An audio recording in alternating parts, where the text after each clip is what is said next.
Everyone, কেমন আছেন সবাই? আমি জয়ন্ত সরকার আবার চলে এসেছি আপনাদের সামনে পোস্ট মার্কেট অ্যানালিসিস এর স্পেশাল সেশন নিয়ে। আজ নিফটির উইকলি এক্সপায়ারি এবং সেখানে আগস্টের প্রথম এক্সপায়ারি এবং সেখানে এক্সপায়ারি অনুযায়ী মার্কেটের একটা বেয়ারিশ সেন্টিমেন্ট দেখা যাচ্ছে। এবং গতকাল থেকে যে নতুন সিস্টেমটা চালু হয়েছে এটা আগে থেকে ইনফর্ম ছিল, মাসখানেক আগে অলরেডি জানানো হয়ে গেছিল এক্সচেঞ্জের তরফ থেকে, যে এফএনও কন্ট্রাক্ট গুলো 3:40 অব্দি কিন্তু ওপেন থাকবে।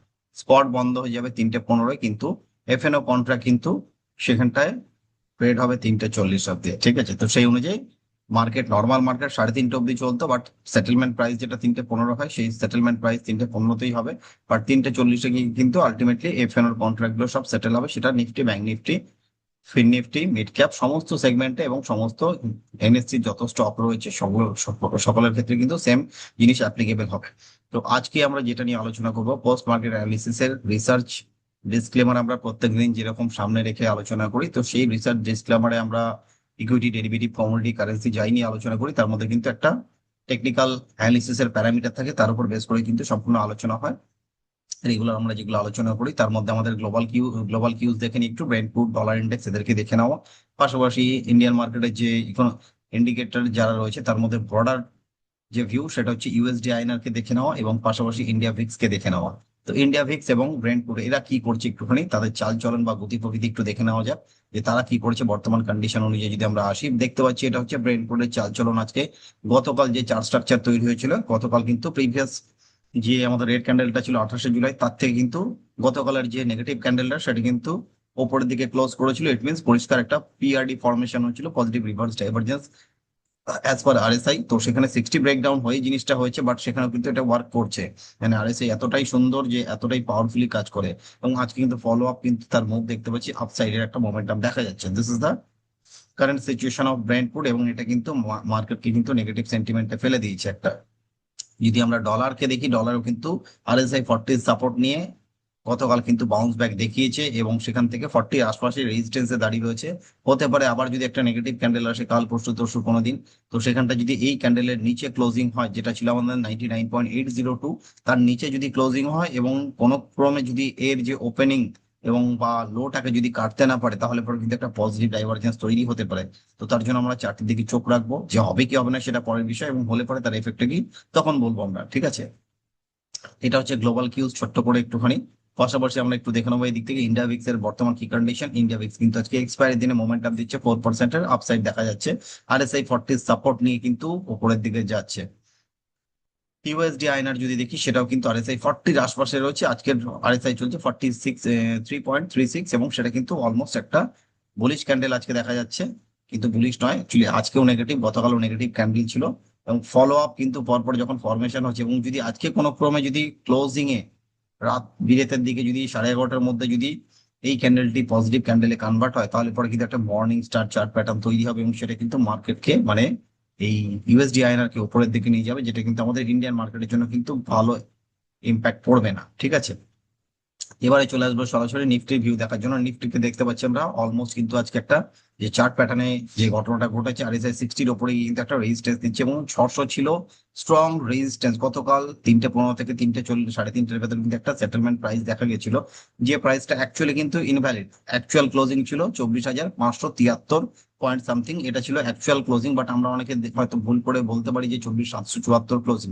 না, সেটেল প্রাইস যেটা সেটাকেই ধরতে হবে, কারণ এটা যেহেতু নতুন ভাবে একটা সিস্টেম চালু করা হয়েছে, তো সেই সিস্টেম অনুযায়ী কিন্তু গতকালের যে ক্লোজিং ছিল এটা কিন্তু পারফেক্ট ফিগার নয়। কারণ সেই অনুযায়ী কিন্তু অপশন বা ফিউচার কন্ট্রাক্ট গুলো মুভ করেনি। যদি ভালো করে লক্ষ্য করে দেখেন, ব্যাক টেস্টিং করে একটু দেখে নেবেন, তাহলে পেয়ে যাবেন ডেটা।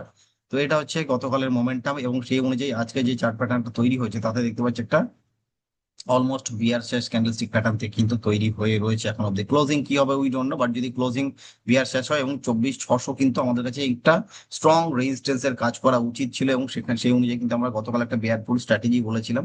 তো বেয়ারপুল স্ট্র্যাটেজি অনুযায়ী কিন্তু সেই স্ট্র্যাটেজি আজকে কিন্তু বেশ সুন্দরভাবে নিচের দিকে বাজারকে রেখেছে এবং it was suggested on yesterday and today is the profitable day till now. এবার এক্সপায়ারি যদি আবার উপরে চলে যায়, তাহলে পরে কিন্তু আবার গন্ডগোল হয়ে যাবে। 24,550, 24,450 নিয়ে আমরা আলোচনা করেছিলাম গতকাল।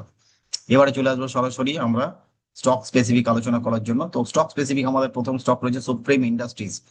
স্টকটিতে দেখতে পাচ্ছি একটা ইনডিসিসিভ ডোজি তৈরি হয়েছে, স্পিনিং টপ তৈরি হয়েছে এবং সেটা RSI 60 রেজিস্ট্যান্সের কাছে দাঁড়িয়ে, তাতে আমরা মনে করছি যে এটাই যদি আপাতত রেজিস্ট্যান্স হয়, এই ক্যান্ডেলের হাইটাকে যদি রেজিস্ট্যান্স ধরি, তাহলে আমাদের রেজিস্ট্যান্স হচ্ছে 3575 অলমোস্ট, নিচে সাপোর্ট 3425 এবং তার নিচে 3345 কিন্তু আমাদের পরপর সাপোর্টের কাজ করবে এগুলো, ঠিক আছে।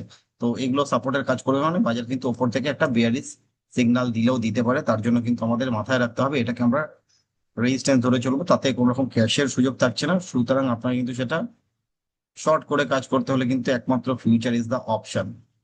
সেখানে অবশ্যই কল অপশনকে সাথে নিয়ে যাবেন এট দ্য মানিতে, তাতে আপনার ম্যাক্সিমাম রিস্ক থাকছে অলমোস্ট 20,000 এর কাছাকাছি, আর 24,000 মার্জিন, মানে অলমোস্ট 45 থেকে 55,000 এর ভেতরে আপনার মার্জিন লাগবে।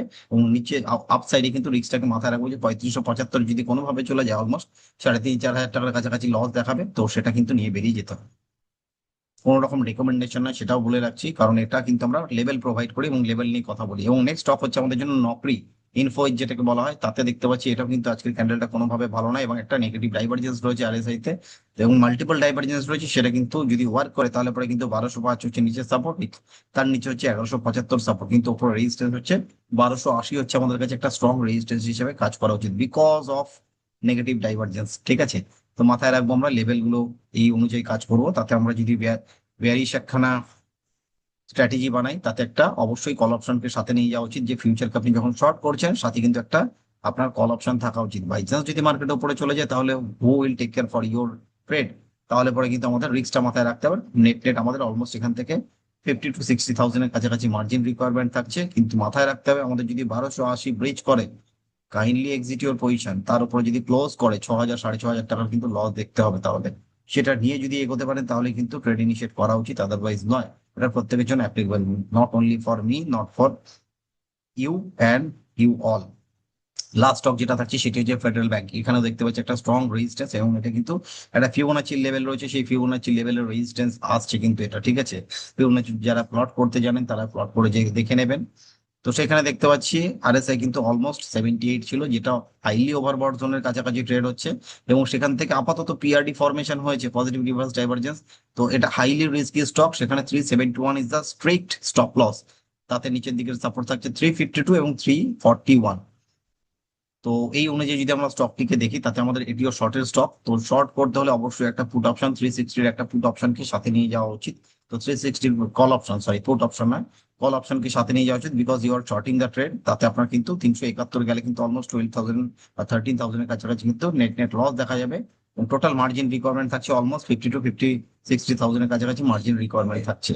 এই হচ্ছে তিনটি স্টক আমাদের আগামী সুইং ট্রেডিং এর জন্য টিল এক্সপায়ারি, যতক্ষণ না স্টপ লস বা আপনার টার্গেট হিট হচ্ছে ততক্ষণ কিন্তু এক্সিট করার কোনো মানে হয় না। এবং লাস্ট যে অপশনের স্ট্র্যাটেজি আজকে সেটি হচ্ছে আমাদের পেট্রোনেট LNG স্টক স্পেসিফিক আলোচনা করছি। এখানেও দেখতে পাচ্ছি একটা বেয়ারিশ ক্যান্ডেলস্টিক প্যাটার্ন তৈরি হয়েছে, যার নাম বলা হয় ডার্ক ক্লাউড কাভার, এবং বেয়ারিশ এঙ্গালফিং ক্যান্ডেলস্টিক প্যাটার্ন, এবং সেটার RSI 60 রেজিস্ট্যান্স দিচ্ছে। তাতে আমাদের কিন্তু নিচের দিকে সাপোর্ট, ভালো সাপোর্ট যদি বলি সেটা হচ্ছে 267, এবং তার নিচের ভালো সাপোর্ট হচ্ছে অলমোস্ট 260। যদি এই লেভেলটাকে আমরা মাথায় ধরে কাজ করি এবং চার্ট, এটার যদি বড় টাইম ফ্রেম দেখি, যদি উইকলি, সেটা সাইডওয়েজ টাইম ফ্রেমে রয়েছে। RSI 60-40 ভেতরে, মান্থলিও কিন্তু RSI 60-40 ভেতরে, এবং সেন্টার ব্যান্ডের রেজিস্ট্যান্সে আপাতত দাঁড়িয়ে রয়েছে। তো এই অনুযায়ী কিন্তু স্টকটি আপাতত শর্ট হওয়া উচিত, এবং তাতে একটা বেয়ার পুট স্ট্র্যাটেজি আমরা যদি প্লে করি, এখানটায় 370 একটি পুট অপশন বাই হয়, এবং 275 একটি পুট অপশন বাই হবে, এবং 265 একটি পুট অপশন সেল হবে। তাতে আমাদের রেশিও স্প্রেড দাঁড়াবে 1:1 বেয়ার পুট স্ট্র্যাটেজি। তাতে আপনার net net margin requirement almost 25 থেকে 30 হাজার টাকার ভেতরে মার্জিনে কিন্তু হয়ে যাচ্ছে।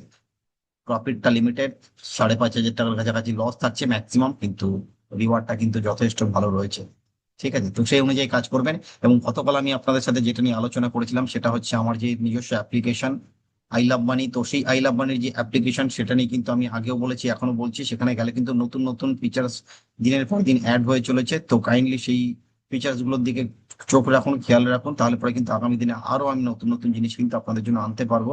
তো যেগুলো কিন্তু আপনারা অনেক সহজেই কিন্তু জিনিসটাকে অ্যাক্সেস পাবেন, এবং সেই অ্যাক্সেসটা কিন্তু আপনাদের আরামসে একটা নতুন এজ ক্রিয়েট করতে পারে, ঠিক আছে। তো এই হচ্ছে আমাদের আজকের স্ট্র্যাটেজি, এবং আজকের অ্যাপ নিয়ে একটু কথা বললাম। তো প্রত্যেকে ভালো থাকবেন, সুস্থ থাকবেন, এবং অ্যাপটি কিন্তু, অ্যাপের যে ডেসক্রিপশনটা সেটা কিন্তু নিচে দেওয়া থাকছে ডেসক্রিপশন বক্সে গিয়ে, তো সেখানে গেলে কিন্তু আপনারা অনায়াসে একটা ক্লিক করলে রিডাইরেক্ট হয়ে কিন্তু প্লে স্টোর, গুগল প্লে স্টোরে চলে যাবে এবং সেখান থেকে ডাউনলোড করে অ্যাপটির অ্যাক্সেস পেয়ে যাবেন। ওকে, চলুন তাহলে প্রত্যেকে ভালো থাকবেন, সুস্থ থাকবেন। Happy trading, happy investing, have a good day to everyone.